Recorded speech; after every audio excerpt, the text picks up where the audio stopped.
Hi guys, my name is Spencer. Welcome to Sphinx Reads. Today I will be reviewing The Final Empire, which is the first book in the Mistborn trilogy by Brandon Sanderson. If you guys didn't already know, I'm participating in a Cosmere Crab-Along, which is a year-long read-along for the entire Cosmere this year, 2021.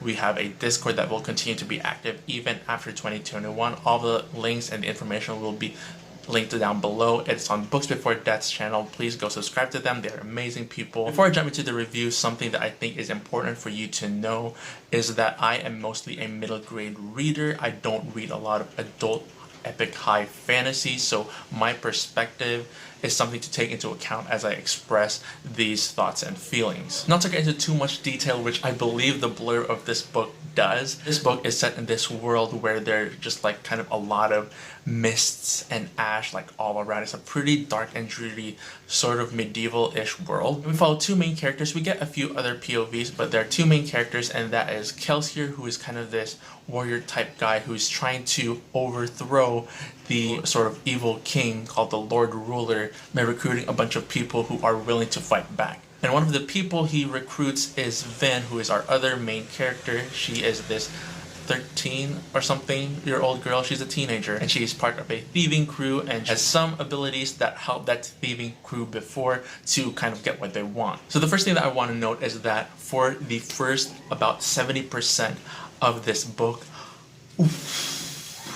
this was a drag. It was so slow. It was painfully slow. I mean, there were some things that I was interested in, but in general, I just wasn't. Add that to the fact that I've only read a few high fantasy books, mainly just The Name of the Wind, Elantris, and Warbreaker, and I felt like this was like my real like deep dive, like delving into like real high fantasy, and it was a struggle. I had struggled with the complexity of the world, the number of name drops, and how quickly I was just like thrust into this world without any like brief explanation, like, you know, kind of like the intro for Last Airbender, kind of giving an overview of kind of the background of this world. There's nothing like that until much later on, so I was just so confused for the first 70% of the book. And then I was pretty sure that this was going to be a flat 3 stars because I just could not. Compared to my previous books that I've read from Brandon Sanderson, Elantris, and Warbreaker,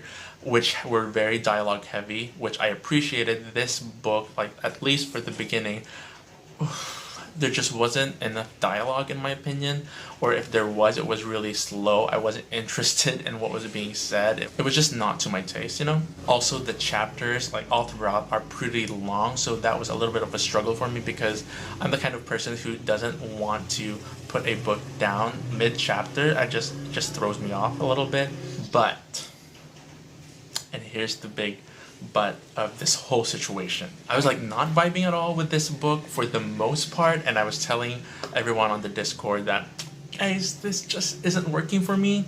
But then when the Sand Ranch began, and there is this one event that happens, this one scene, I don't want to give away too much, and I don't want to say where exactly you're gonna find it, like at what point, but there is this one event where I was like, that was epic. That was epic. That scene was so cool. And that scene alone made me think, all right, this book isn't a 3-star read. It's definitely a 4. Like, that scene alone merited my whole rating for this book another star. Honestly, I was already pretty satisfied and thought, you know what, if that's like the best thing that's gonna happen in this series, I'm pretty happy. If this is just gonna, you know, wrap up like with all the loose threads and whatever, like, I would be satisfied. This is a good 4-star read. But boy, was I wrong. Every single chapter after that one scene that I was talking about, it just,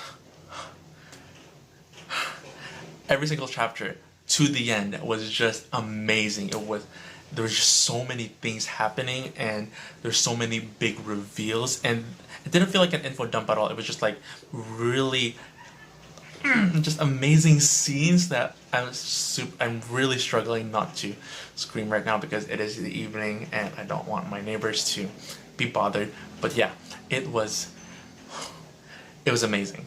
And this coming from a middle grade reader who has little to no exposure to high fantasy, so I think that's pretty telling. The question is, was it worth the the sludge that is first 70% of this book.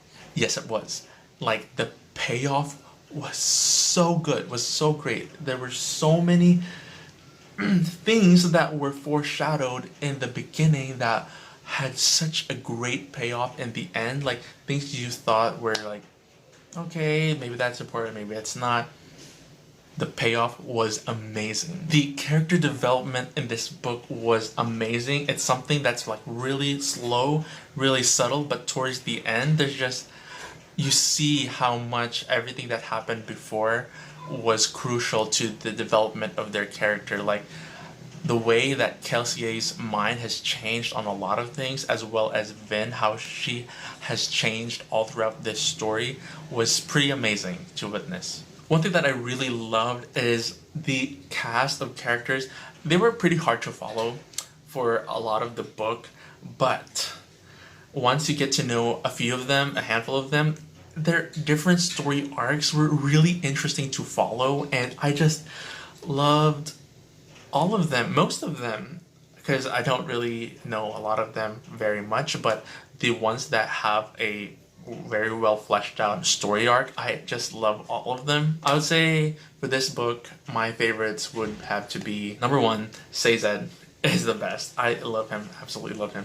And then Elend, I love Elend so much, and Vin, she's just so awesome. I also love the villains that we encounter, but I don't want to spoil it, so I'm not going to say who they are. Kelsey is okay. A lot of people love Kelsey, and I feel bad that I wasn't that attached to him, but he was good. I mean, I didn't hate him or anything. It's just not my favorite, you know. The magic system in this world is mainly metal-based, so we have flakes of different kinds of metal which are produced in vials, and when you drink them and you burn them inside of you, I don't know exactly how that happens, but when you burn them, you gain a certain ability. For example, a certain metal will give you extra strength, a certain metal will let you control other metals. While the magic system was interesting to me, it didn't exactly blow me away. It wasn't like, oh my gosh, this is so cool. I know a lot of people were like really amazed by the magic system. I definitely wasn't in that category. It was definitely cool and it was really fleshed out. There were so many details to it. It was a very nuanced magic system. What did spark my interest and excitement though were the magical creatures in this book. There aren't a lot, but the ones that are introduced are pretty amazing. There's things called Mistwraiths and Inquisitors, and I love these creatures, although they're kind of weird. So there was this particular scene that everyone was telling me that once I get to it, it was gonna wreck me emotionally. And I saw that scene coming from a mile away. I was like, oh my goodness, I know what's gonna happen. And when it happened, it still did have a little bit of a punch, but not to the extent that I thought I was gonna get. I was like, oh, I kind of saw that coming. Also, that's really sad, but oh, okay, let's move on, kind of a thing. And so, I don't know. Although this is a very unique world and just really interesting overall, I do think there are parts of it that are really tropey, really cliche. There's kind of the found family trope, there's kind of like the mentor trope. There's also a little bit of a predictable romance, which I still like. I like the romance in this book, even though it was really a little bit on the surface and not super fleshed out, and also kind of really fast, but I appreciated that. But in general, there were a lot of cliches in this book, and there's some scenes that probably some people found like really endearing and really emotional, and that I was just like, that's super cheesy. Not too much though. It wasn't like cheesy like a really young Disney movie, but it was definitely predictable in some parts. I still like those scenes because, you know, we need a little bit cliche sometimes. The fight scenes, however, especially towards the end, those were chef's kiss, people. You have no idea how amazing these fight scenes were if you have not read this book. It's just super good. This is definitely a book that is worth a reread. I did not think I would ever say this, but this is a book that's definitely worth a reread because having read the entire book now, I know for a fact that there are a lot of things that were foreshadowed in the beginning that I may have just like glossed over because I just wasn't interested in it. And I'm excited to reread this and catch all of those connections and the things that are being foreshadowed. And I'm just like really excited to reread this in the future, probably next year. I think it was really this book that really made me consider myself a Brandon Sanderson fan. Like, Elantris was okay for me. It was like, cool, whatever. Warbreaker, I absolutely loved the stories and the novellas so far that I've read. They're fine, they're okay. Nothing too like earth-shattering or whatever. But Mistborn, like, just like after reading Warbreaker and now Mistborn, I am a Brandon Sanderson fan. I consider myself a Brandon Sanderson fan now, and I'm so happy and I'm so excited to read the rest of his works all throughout this year. I think that is it, at least as far as the no spoilers go, and I don't really intend to make a spoiler-filled review because, I don't know, with spoiler-filled reviews, I feel like I'm just gonna ramble forever and there's not going to be any structure and it's going to be like an hour long. But I believe by the time that this video is up, the live show for this book, which I'm not sure yet if I'll be a part of, but it'll be linked down below since I still am kind of a part of the Cosmere Crab Along, so definitely go watch that if you want like a full-on discussion, spoilers, everything. But that will be it, I think, for this review. Let me know in the comments if you think you're gonna pick up Mistborn, or if you have read Mistborn. Let me know in the comments what you thought of it. Do you agree with me? Do you disagree with me? Do you think it's a fast-paced book and it actually hooked you from the start? Do you see where I'm coming from? Don't forget to join our Discord if you're interested in reading the Cosmere really anytime, not just 2021. Or if you have read the Cosmere and just want to geek out with a lot of people. If you like this video, please give it a thumbs up and please forget to subscribe so that you can do it later, and have a great day.